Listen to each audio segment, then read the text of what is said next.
Now, the very exciting moment. I'm going to introduce Jessica Litwak. She's a playwright, an actor, an educator, a puppet builder, and a recognized leader in the field of socially engaged theater.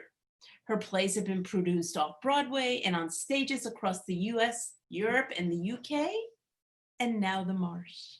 Welcome, Jessica. Hi. Thanks How are for having you? me. Yeah, I'm so excited to be here, and happy birthday, Brian.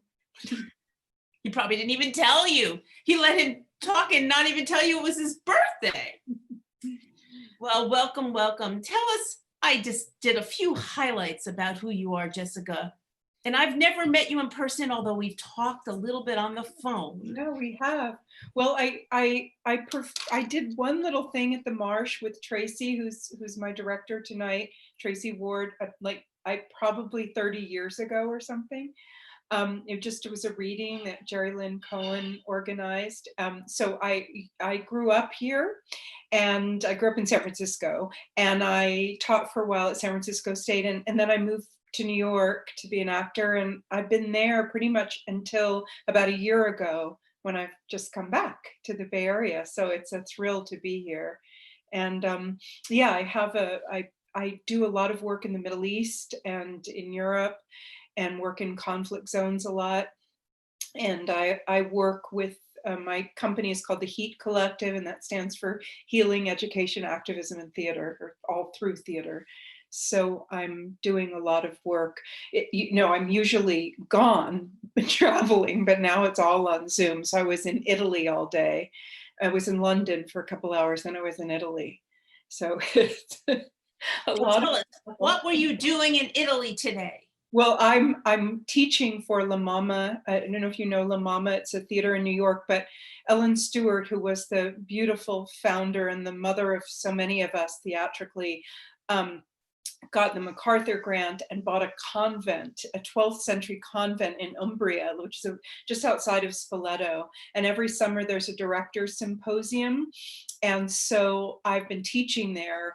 I teach there frequently, and so I'm part of a wonderful faculty of about 8 of us theater artists who are teaching about 20 directors from all over the world, and my workshop is specifically on what they named it creative resilience, but it's basically how to use healing and activism to kind of, my work, my academic work, my doctoral work is in theater as a vehicle for personal and social change. So that's kind of the work that I'm teaching there.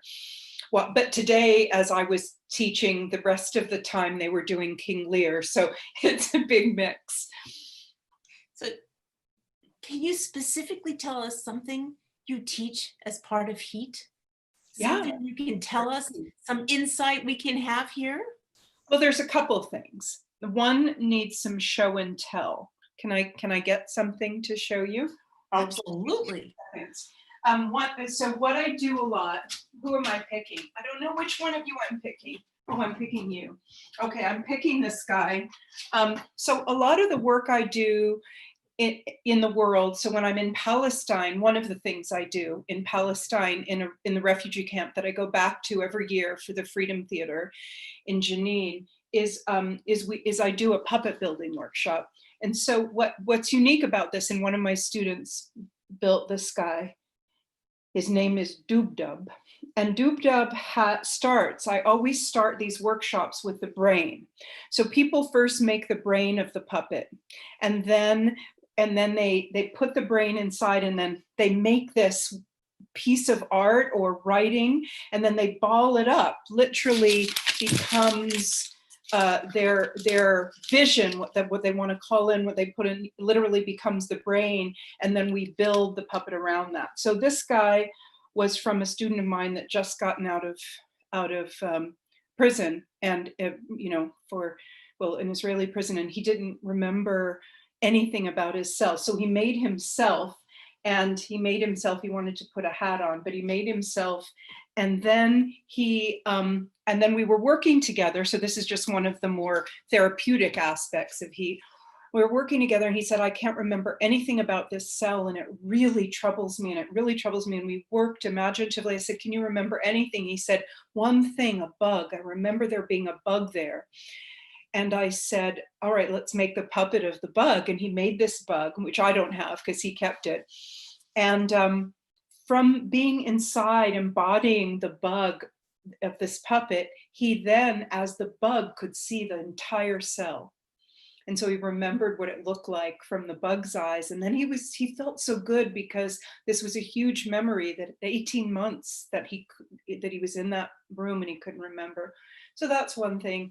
I really do a lot of community building. So it's ensemble building, but it's really working that. I also teach viewpoints. I teach playwriting. I teach, I teach acting, but from the perspective of great art for good service. So what are we doing with this? How is this going to help anyone? And it depends where I am. I have a play that I'm rehearsing. That's what I was rehearsing today in London, about my time in Iraq. And that's called My Heart is in the East. And it's a play taken from that very difficult, challenging time, but it's between a Muslim man and a Jewish woman. And the way we're working is that we have a Muslim actor who's actually, we're just ripping up the text and finding what's true and how to take these two genders, these two cultures, these two religions, and make something that's going to be, evocative or helpful to people in the world. So did you write that play? Are you in that play? What's your relationship to the play? Both. I do this a lot. I write them in the play that I'm going to do for you on Saturday is brand new, never been done. It's actually, I'm reading it because it keeps changing. But the play, My Heart is in the East, I wrote it and I'm in it. And it was really actually written as my doctoral thesis. And then I worked on the play and performed it at La Mama in New York. And then a European company collaborators got in touch with me, and we've been working together for years now, 3 years now. But we call it slow theater. So we sort of took it apart and we're finding ways in it, and we're working. It's us two actors, the director, one actor lives in Paris, the director lives in London, and then we have an interfaith specialist that works with us and a producer, and the producer's in Italy and the interfaith specialist is in Ireland. So it's true. And we get together until this year. We were supposed to be together now. We get together usually once or twice a year, and we're hoping, we were supposed to open in November, but we're hoping 2021. So. And you were going to open it in London? Where were you opening it? London, yeah. In London in November, and well, actually all over Great Britain, there's something called Interfaith Week in November. And so we really are working. We've done readings of it all over London, but we've really want to see if we can when we have already brought Jewish and Muslim audiences together and see how they relate and what comes out of this. And the play, there's so many plays I'm doing right now, I'm just going to get into that one. It is about, at the core, it's about my time in Iraq, but these two characters go back in time, and they go back to a very specific time in history that's known as la convivencia, the coexistence. And it was in southern Spain, in Islamic Spain, when Jews and Christians and Muslims lived for quite a long time in relative harmony through cultural exchange, especially these big poetry jams. So these two people cannot connect, but they go back in time to this place and become these two other people in about 1,000 years before. So anyway, it's kind of a magical realism, but but we've been working on it very analytically because the director's British. And when you say you pull it apart and put it back together, you called that, what did you call that? Oh, I think maybe deconstructing. I don't know what I call it, but I think that it's very challenging. And I do this a lot, and directors who work with me have to sort of get used to me, because I'll literally say, like, we're having these workshops now over Zoom because we're not together. And I'm coming in as an actor. And then the director says, Jessica, I'd really like to speak to the playwright now. Can you bring her in? And I'm like, oh God, okay. And so I'll come in, and he'll talk about he wants to restructure a whole scene, and can we move that here because that sets that up so much better. And I can get into that head. But when I'm acting, I'm a totally separate creature, because I was an actor first and became a playwright later. So I do both, but I can't do them at the same time. So what do you think the difference is between working here and working in Europe? Oh, well, for me, this is just for me, and I don't want to anger any patriots. I feel like I am understood better in Europe, and also in the Middle East, even though I'm usually working with translators. One of the reasons is that I feel that here, in my experience, and I just coming back to the wonderful Bay Area after being in New York. So I'm coming from New York theater when I say this, so please take it with a large ton of salt. I really feel that people want to box you. So are you a playwright or an actor? Which one are you, Jessica? Are you a playwright or an actor? And she's not a playwright. I was doing a show, A Pirate's Lullaby, which had opened off Broadway, and one of my actors went to audition for a playwright who knew me as an actor. And the guy said, well, I'm right now in Jessica Litwak's play. And he goes, she's not a playwright, she's an actor. And he said, no, well, actually she's a playwright because her play, here's the program. It's true. No, she's not a playwright.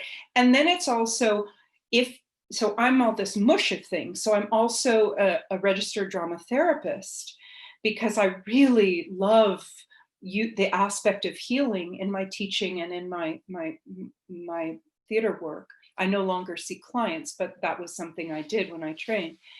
And so some theater people you're a therapist or you're a theater artist? I had the great Peggy Shaw, who's one of my great friends, tell me, you're too good to be a drama therapist. What are you doing? And I was like, shut up, and so it's like, do you work uptown or do you work downtown? I went to the experimental theater wing at NYU, but then I also studied method acting. So what are you? Are you uptown or are you downtown? Are you a playwright or are you an actor? Are you a director or are you a teacher? Which one are you? Make up your mind. What's wrong with you? You confused? Can you not do any of them well enough? What's the matter? Drama therapist? You make puppets? Come on, lady. It's like, and in Europe, they're like, okay, fine, it's all right, you do this, you do that, and it's also kind of like fluid. Sexuality is fluid, your whole world is more fluid. Sorry for imitating a French person just then.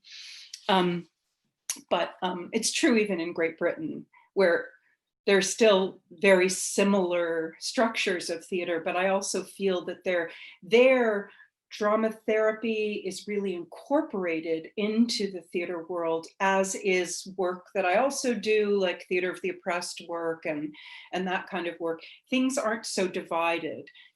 Here I really feel that there are three kinds of theater. This is my theory. There's theater of product, theater of process, and theater of impact. And I'm really interested in theater of impact. And I don't feel boxed by that in Europe as much as I do. And I won't say in the States, but I'll say in New York. And, since I've been home, I'm actually settled for a bit up in Sonoma County because I couldn't afford my hometown anymore. And I think I mentioned to you that I sort of miss being in the Bay Area, but I'm north of the Bay Area, and I've directed a play. I've done a few events up here. In Santa Rosa, I did some big theater events that I kind of curated and also performed in and wrote. I did a big climate change theater action day and something called Emma Goldman Day. So I've written 3 plays about Emma Goldman. So there's a whole series, a marathon and I've done that up here. And I directed a play at Cinnabar, and I did something at Main Stage West in Sebastopol. But really, I'm I really am coming back to the San Francisco, you know, theater scene, you know, fresh, and you know, there may be a lot more openness and fluidity here than there is in New York. So you haven't found that yet. You haven't found that out yet. no, I think I have to be careful what I say. I mean, this is a beautiful place, but and it's a beautiful place here, up here. And I'm living right now in Petaluma, and it's gorgeous and it's fantastic. And I'm just an urban creature. So I've never lived in a small town. I grew up in San Francisco, and then I lived you know, in Oakland, and then I lived in London, and then I lived in New York, and I've lived in Los Angeles, and I've never lived in a sort of suburban environment. And then I had COVID for 5 weeks and was very, very sick. So I kind of, you know, really, really felt what it was to be in a suburban environment. With COVID, you mean? When I was sick, it was like, oh, you are sick, and you have to like ask a neighbor to help you or something. It's just a very different thing than being in a city where people are more squished together, and there's more. It's just I'm just adjusting. I'm adjusting to this, and it's lovely. But I miss city life. So, but why did you come back then? My dad passed away, and my dad, who in watching that in that lovely, lovely video of introduction, my dad, who loved Josh and went to see all his stuff at the Marsh. My dad lived right in Noe Valley, and Josh was so kind to my dad. And I think I sort of remember him sending my dad borscht. You sure that wasn't Charlie Varon? Oh, maybe it was Charlie Varon. That's right. It wasn't Josh. It was Charlie Varon. Charlie Varon was my dad's Marsh contact. I'm sorry. Yeah. Well, that borscht was a huge clue. I don't. Was that a huge clue? I'm sorry. I didn't quite remember it very well. I've been in a lot of grief. Yeah, it was Charlie Varon who sent over borscht. So my dad died. That was a real hard thing, and I'm an only child, so I really had to be here, not only to be with him and you know, care for him, but then to care for his stuff that that you have to do. So I was so I have 2 children who live on the East Coast. So I came back to my hometown, but it is just not it's changed so much since I was a professor at San Francisco State and did a reading at the Marsh in 1993 or something.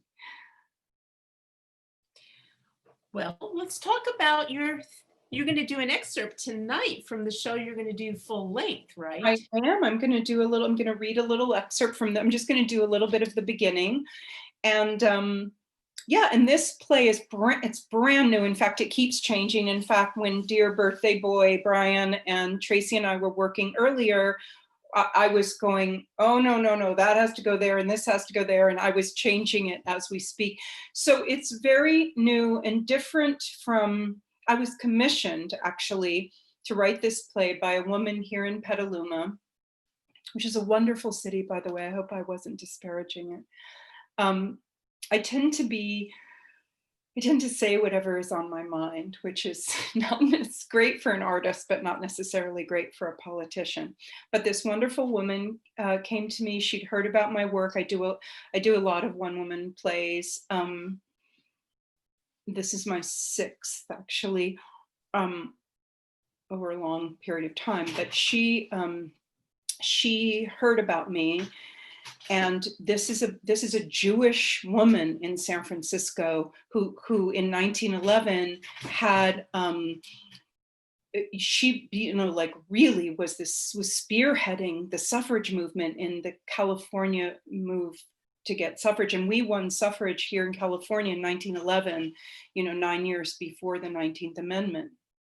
So she is an historian, and this woman, and she really wanted this play to be to be made and to be done. And she wanted it to be a one-person play. And she wanted to do this character of Selena Solomons, this San Francisco Sephardic Jew who was a very interesting character, but you can't tell that from her writing, because her writing is really about, I did this and so was here, and then so-and-so was here, and then so-and-so was here. So I did enormous research, and then I did research in Berkeley at the Bancroft Library at UC Berkeley, have all of her papers.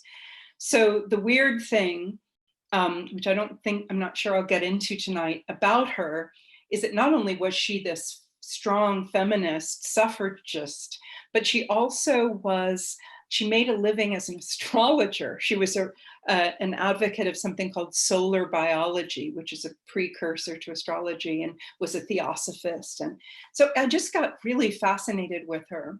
So this piece ended up being more like my voice, which is that there are a bunch of characters in it. And we're going to share some videos from Native American and African American women, not tonight, but on Saturday, that really talk about the voting rights from that perspective. And it started when I was like, I called my daughter, my younger daughter, and I said, yeah, this was like a few months ago, I said, I've been commissioned to write this play because, this is the centennial of women's suffrage. It's 100 years since women's suffrage. And my daughter said, white women's suffrage, Mom. And I was like, oh yeah, okay, right, that's right. That in 1920, women won the vote, but only white women really were guaranteed the right to vote. So I did enormous research on that as well. And it's just been a huge journey. And unfortunately, the play is conceived as an interactive piece.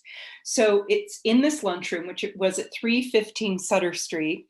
And it was like a loft space that Selena, and it was the Votes for Women Club, but she served a business lunch, which was 5 cents, which is about $1.35 today.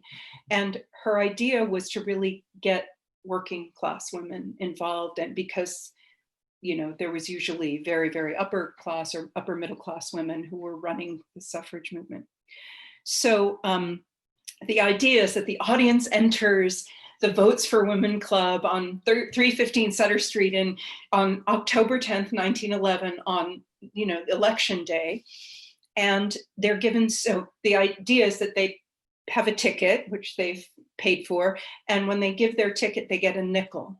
And that nickel buys them a bowl of soup. So the audience is getting served soup, and they feel like they're inside of this 1911 lunchroom. And so the characters speak to them as and I play all the white characters. Let's say I don't, the African American woman would be there, and so would the Native American woman, but they're really in it. And so the audience in the beginning is handed little pieces of paper of things they're going to read later in the play, and it's really an interactive situation. And of course, Zoom can't be that. I guess if I had more time, I could conceive like having everybody bring a bowl of soup. You'll put the recipe for Charlie's borscht up. Yes, it would be Charlie's borscht. That would be fantastic. Send out a recipe with the invitation. That's a great idea. So yeah, so this has been an idea that is really, Saturday night's going to be it's the first time it's heard out loud. And I will be reading it, but it won't be a reading. It will be fully performed. But I'm still looking at the text, which has been changing up until tonight when I sent Brian the final.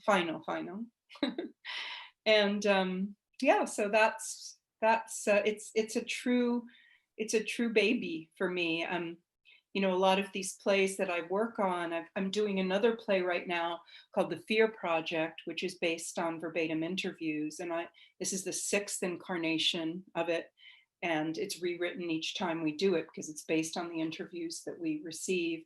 But this time it's an international production, all on Zoom, with people who've done the show with me, created and built the show with me in LA, St. Louis, New York, Madrid, and the Czech Republic. So it's it's, even though this is a new script, it's an old process. But this piece, 50,000 Mice, is like totally new to me. So I'm still discovering it. So it's such a great honor to be able to birth it at the Marsh. It's an honor for us. Are you ready to do your excerpt? Sure. I'm going to take a sip of seltzer. You should.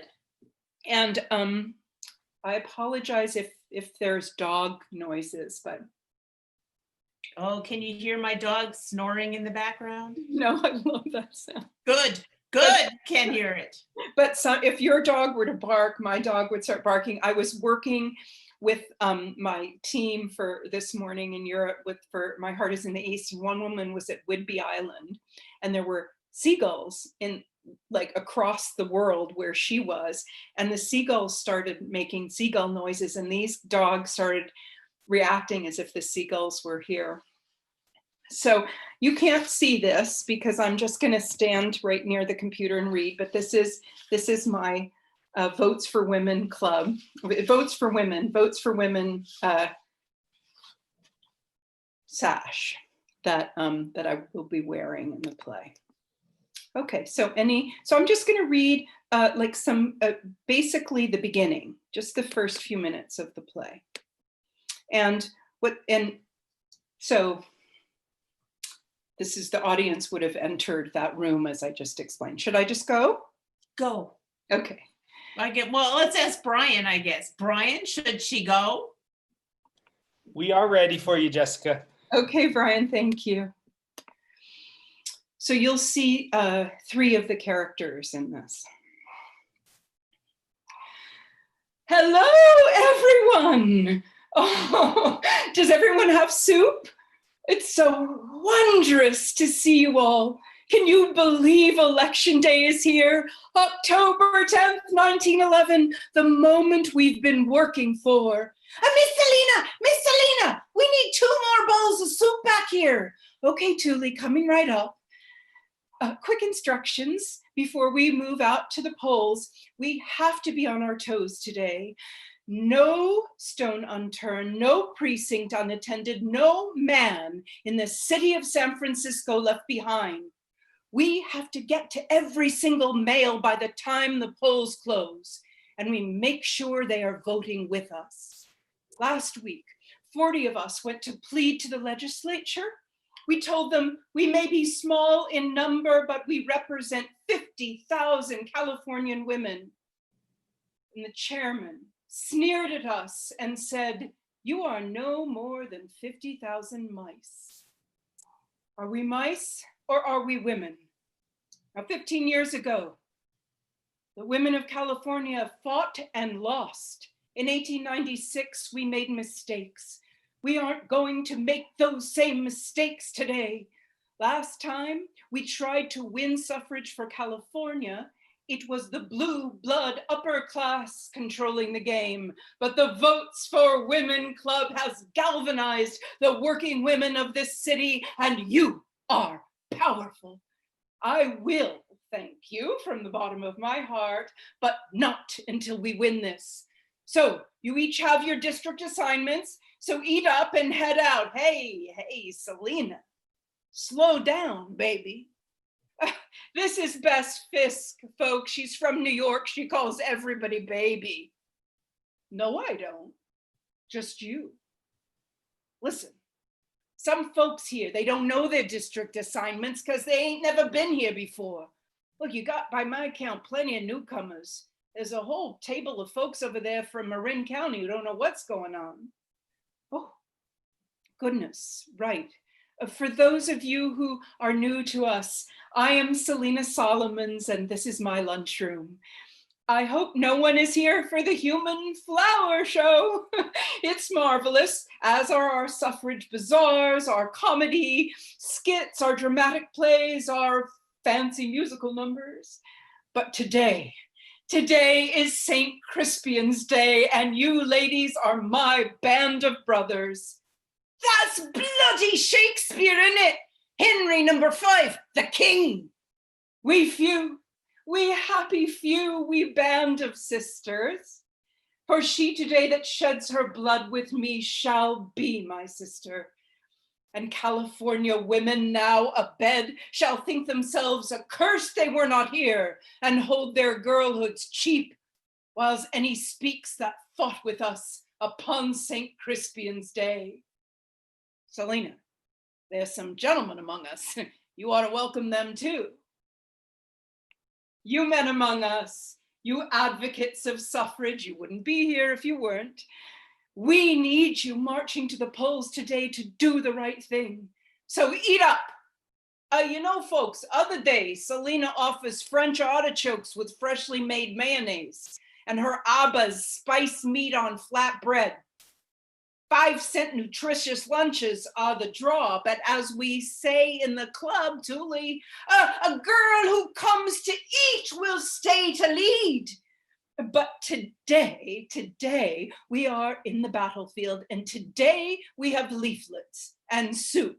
We got your bisque, your borscht, your broth, your bouillon, prize-winning feast, nickel a bowl.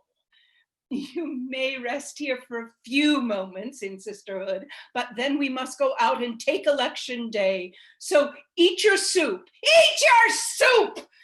Quiz the people, Selena. No time for quizzes today, Bess. Quiz the people, Thule. Oh, a quiz! When male voters go to the polls today, the only important question on the ballot is, will women be allowed to vote? No, give our guests a chance to answer, Thule. Okay, here's one. What 5 states have already approved the radical and controversial idea that women are intelligent and sensible enough to share the burden of democracy? Wyoming, 1869, Utah, 1870, Idaho and Colorado, 1896, and Washington State last year, 1910. Oh, I did it again, didn't I? And today, with your help, folks, our state of California will become the 6th state in the union to win the vote for women. We'll sew the 6th star on the flag of suffrage. That's right, Thule. And out there today, as we approach the men at the polls, we must remember our points. Safe working conditions, equal pay, rights of property, rights to our children, rights to our bodies. Tell the people all you done for suffrage this year, Selena. It's late, Bess. We need to get out there. Thule. Oh, okay. We gone knocking door to door to talk to urban voters and immigrant populations. Yeah, about the city's problems with leaflets in French, German, Italian, and Spanish. We talked to them about patriotism and chauvinism. Yeah, and we had a big rally in both the Mission and the Sunset districts at the Dreamland Rink. And today will be the day we celebrate the spectacular vote. So make sure you have sweaters and scarves. It's supposed to be windy out there. And did you bring your umbrellas? It's not meant to rain, but they can be useful for protection. We have extras. Tell them about the paper bags. Pess, why do you keep stalling our progress? We need to get out on the streets. We printed 10,000 grocery bags, which were passed out at dairies and grocery stores saying, votes for women. And the billboards, Thule. Yeah, well, I hope you all have seen the billboards posted all over the city on the routes of streetcars. Billboards 10 feet tall. Oakland Wharf, duck blinds. Yeah, commuters taking the Southern Pacific won't miss the huge lettering. Justice to California women. Vote yes to Amendment 4. Give your girl the same chance as your boy. Right, okay, Thule, I need you out in the field now. You'll take the District 5 group. If you're District 5, you'll follow Thule. Thule, check in with the Corps of Ballot Watchers. This morning, they've already reported nearly 3,000 fraudulent ballots. I can spot cheaters a block away. Slow down, kid. You'll trip over your enthusiasm and land on your ass. Talk to the fellas one by one. She knows what to do out there, Bess. We've been preparing for weeks now. Yeah, I worry she'll hurt herself or someone else. She's smart, our Thule. She'll be calm and collected out there, right? Calm and collected, so our dream comes true. Selena's promised you this American dream, Thule. But you understand, getting the vote ain't gonna make you rich. I don't want to be rich, Miss Bess. I come to San Francisco streets from Galway gutters. Well, hunger living inside me like a drunk uncle. Hungry till I got right here to Miss Selena's lunchroom, where soup is a nickel and comrades are free. Poverty? That's something I expect. It's shite, but believe me, it's a devil with whom I'm intimate. I didn't come all this way for the American dream. Streets laid with diamonds, kinds fallen from the sky. I didn't come for rags to riches, starlight over the water. I didn't come for fame. And be sure, Miss Bess, I didn't come for gold. I came for power, to have a voice that can ring for change. And I'm going to get the vote for women today, not so we can be rich, but so we can be strong. Bless your heart, Thule. Now go out and do well, and like Bess says, speak slowly and make your points. I will make my points. And keep your elbows out and your voice loud. I'll be a bony shrieker to defeat the patriarchy. You will bring about a new age, an age of women. I'm for women! Hooray, off you go. I'm right behind you and you know where to meet me at 5 o'clock. I meet you at the secret place on Market Street. Selena will be holding the fort here at the lunchroom. Bess, what are you talking about? I will be leading the groups into districts 3 and 4. The lunchroom will be closed. Yeah, people need a place to get nourished and revived. It's going to be a long day, right? I gave them soup. We need every set of hands on deck. I don't want you out there, baby. All right? Hear me, Selena. The streets are dangerous today for all women. But you're a known commodity. You're the face of San Francisco suffrage. You're a Jew and you are, okay, I am fine in the streets, Bess. I have practically lived out on the streets all year campaigning and I can handle myself. Listen to me, baby. I will not let you risk this, not even for your cause. It's none of your business. Of course it is. It's not. Miss Selena, will you be coming? Yes. No. But then who do I report to at the secret place? To me. Don't you understand, Thule? It's dangerous for Selena out there. You don't want her to get hurt, do you? Of course not. So will I meet you then on the secret corner, Miss Bess? No. You'll meet me. Bess is being silly. Go now, Thule. All assigned to District 5. Go with Thule. Good luck out there. See you soon. And off she goes into the bright new day. We'll all be following her soon. She'd move the heavens and the earth for you, you faithful foot soldier of suffrage. Not so sure you should promise everybody the magical power of the vote. You're the one who promises things to girls. I mean, Bess, ladies and gentlemen, Bess is running her own shop.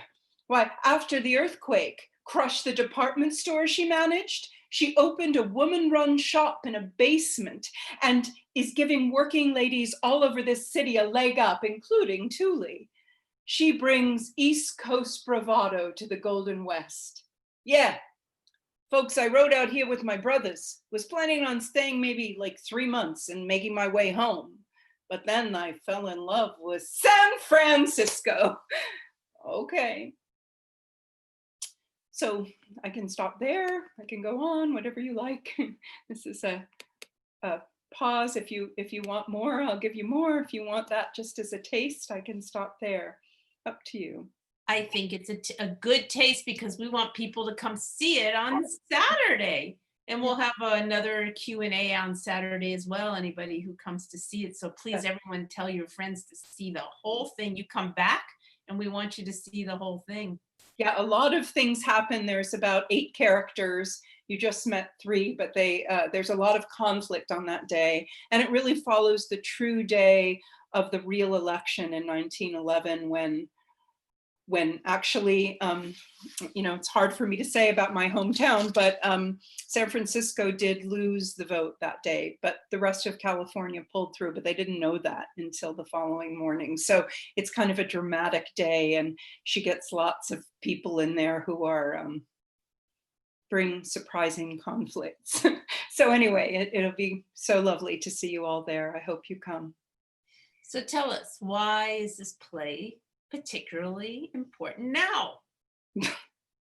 Well, the play was slated for production in October, and it was meant to, the woman who commissioned me, I kind of promised her, I got very excited and I started working with the League of Women Voters, and I said, I'm going to get every woman registered to vote in the state of California, and I was going to do it in LA as well as San Francisco. And well, we have an election in November, and that's why this play, not only is it honoring the centennial of the 19th Amendment, but more importantly, it's happening before, I think, one of the most, if not the most important election of my life. Anyway, I can't say that for everyone, but it's what I feel. So I think it's really important, even though I think,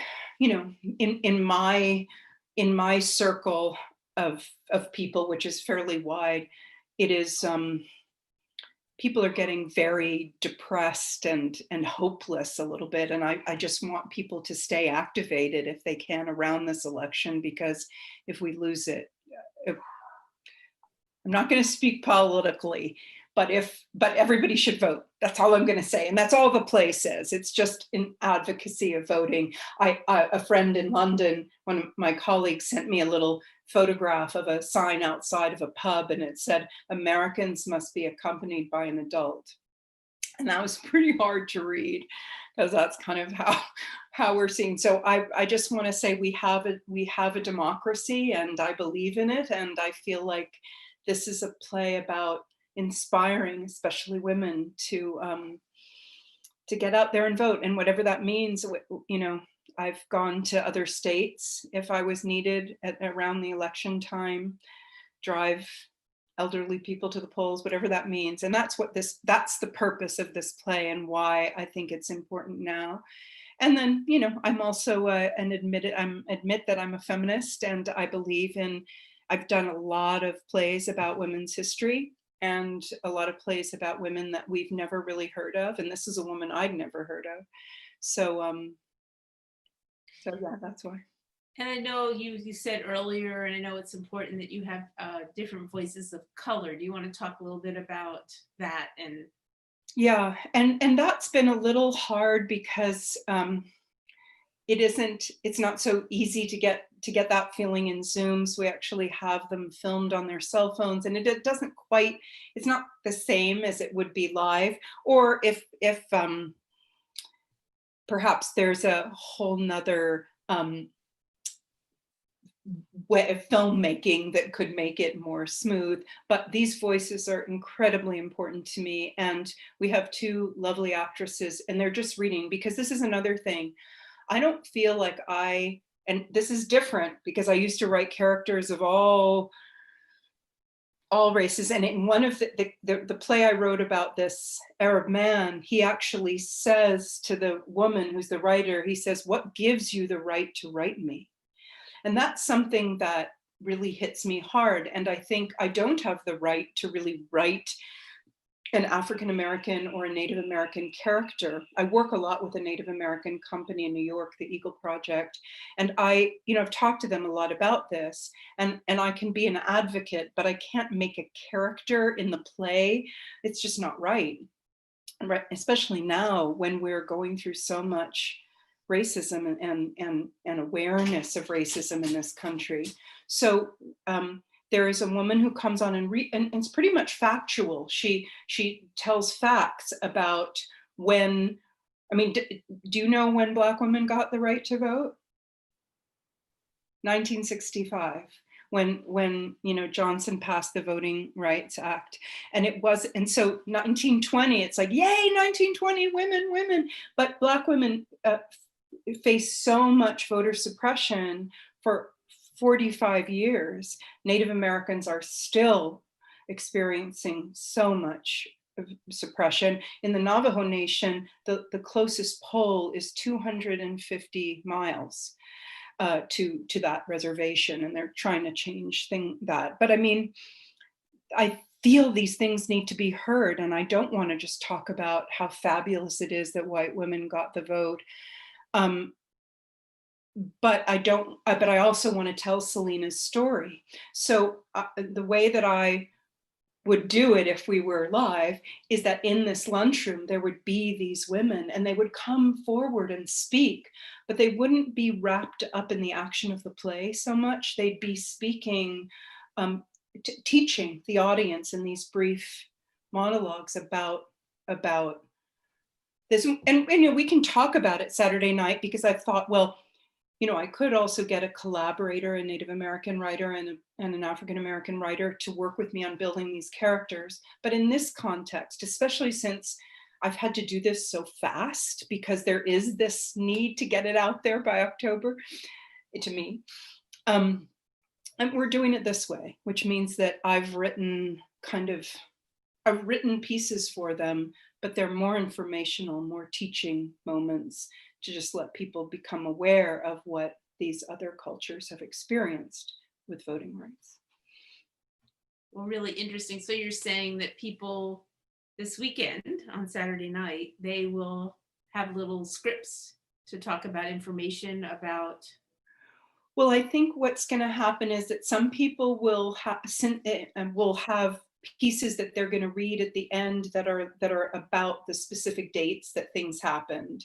But I think instead we're going to show little videos of these actresses reading them, because I think it's a little bit complicated to do that on Zoom. So we're just, for this time, we're trying it, and I've limited them. I've cut a whole bunch of them, because it is not great to be in the middle of a one-person show and then stop and see a video. So we've cut them down quite a bit, and unfortunately, there's not as much of them as I would like, but there's still enough. And then I'm going to do something in the talk back too, if it's okay, to really sort of address one of the beautiful things that we've had to cut out of the main show, because it's just it's too hard to incorporate all those videos. So anyway, but people, I think we're going to have a few people are going to read some of these things at the end. And you know, when we either get back into the real theater,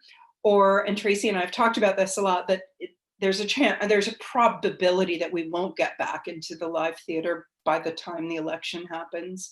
So then maybe there'll be another sort of more rehearsed, produced, filmed version of this by October.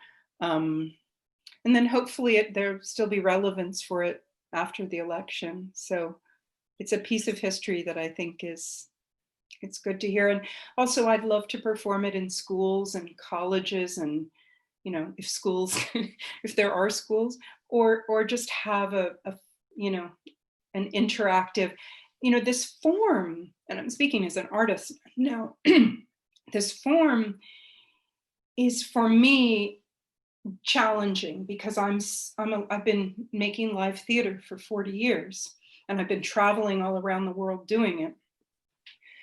But some of my younger colleagues have like cracked the form. I saw one of my colleagues did an immersive theater piece on Zoom, with people going into different breakout rooms, following one character, and it was really, and she said her ensemble really decided they were going to crack Zoom, and they did some things. So there are there are smarter people out there that it might help me how to figure this out. If it's not just like doing a play on Zoom, but actually using Zoom to all of its ability. Yeah, well, we're certainly finding a wonderful emotionality with it, and watching you, I felt a lot of emotion watching you perform. So it's just, and there's the webinar. You could do 4 people in panels and stuff like that, and so maybe we can even consider doing stage 2 of it. Oh, it'd be wonderful. Yeah. And I think it'd be really great to have audience involved in the way they'd be involved in the live show. So yeah, I mean, this is a kind of our workshop, a workshop, staged reading of me standing still. Well, I can't wait. I love what I saw, and I can't wait for Saturday. Thank you. Me too. I'm very excited. So we have just a few more minutes. Go through your solo plays you've done. Like, what are the other ones you've done? Well, I think, let me see. The first one I did was, and I actually performed this at Brava in San Francisco a long time ago. It's embarrassing to say the date. Will you say the date? Say the date. I think it was 1985. Mm-hmm. And it was directed by Anne Bogart, was a longtime collaborator of mine. And she cast me as Emma Goldman in this big play called History and American Dream. And the more we sort of discovered who Emma was, I was like, this is interesting. And she said, yeah. And we said, let's make a one-woman play about it. And so we did. And I mean, I've performed that since 1980, I think 84, we did the first reading in New York. Tony Kushner was there helping us dramaturgically. And that's till now. I just did it recently. So, I mean, and it's been with me all this time. And then I've written 2 other plays, which are not solo pieces. That this solo piece takes place in 1901. She's alone in an apartment, and she's about to be arrested for her alleged complicity in the plot to assassinate President McKinley. McKinley has just been assassinated by an anarchist who claims to have been inspired by her writings. So she's freaking out, and this is 1901. Second play is 1919 when she's deported, and third play is 1936, which is her last years were spent, last months were spent at the front of the Spanish Civil War. But those, it gets bigger. It's like one person, then 4 actors, then about 9 actors and puppets. So, in fact, Hitler is over there, but he's had his face to the wall. So let's see what was next. I think I did something called Fire Dreams, which was, I did it first at the Cornelia Street Cafe, and then I performed it at Columbia University when I was getting my MFA in playwriting. And that was, and everybody was really mad at me because I wasn't supposed to be acting. I was supposed to be writing. But anyway, I did that one, and it was a lot of characters, and took place in a diner. It's very hard to remember. It's a long time ago. Then I did something called Holiday, A Year in the Life, which was a kind of struggling woman who was going to every kind of therapy you could imagine. And it was just a year in her crazy, crazy life. She went to a psychic in New York, in Midtown, who sold her the reincarnation package deluxe. So she goes through all these lives, and it goes through the different holidays. It was inspired by the great film Holiday Inn. Oh my gosh, I'm blanking out. The Wall. I do a play called The Wall, which is my experience going back and forth across checkpoints in Israel and Palestine. And I'm a Jewish theater artist in the Arab world, and there are puppets in that as well. And I talk a lot about, and I have a whiteboard, and I really challenge the audience to, and really interactive, to talk about The Wall. And there's one more that I'm blanking on, and then there's this one.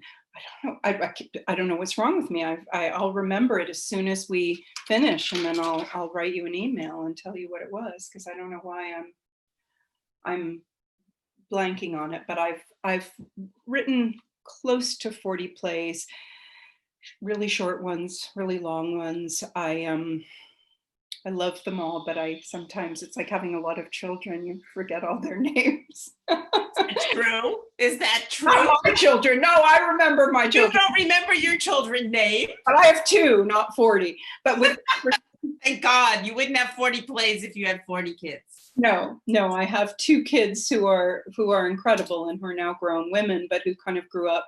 I was a single mom, and they grew up in green rooms and dressing rooms and the backs of classrooms at San Francisco State when I was teaching theater there. So And they're not actors.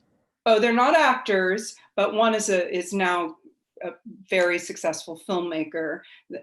They went to this kid went to Yale as a director and then graduated, and then they have decided to work in film, not in theater. So they're having incredible success. It's quite amazing. And they won the LGBTQ award at Cannes for emerging filmmakers. So this is a 28-year-old who's having a. And my other daughter is an artist, a beautiful visual artist, and she teaches art in elementary school in North Carolina. So one is kind of going back and forth between New York and LA. One is in North Carolina, and I miss them. Well, thank you so much, Jessica. This was such a pleasure. Thank you so much, Stephanie. It was my great pleasure to be here with you. And I'll see you Saturday. Yeah, everybody join us on Saturday at 7:30 to see all 50,000 of the mice. All 50,000 of the mice will be there. We'll see them all on Saturday. Maybe only 40, but who knows? Hopefully not in the house. And so thank you. We'll see you. And everybody, tip, give us some donations. Let us keep going. And they are matched if you do it.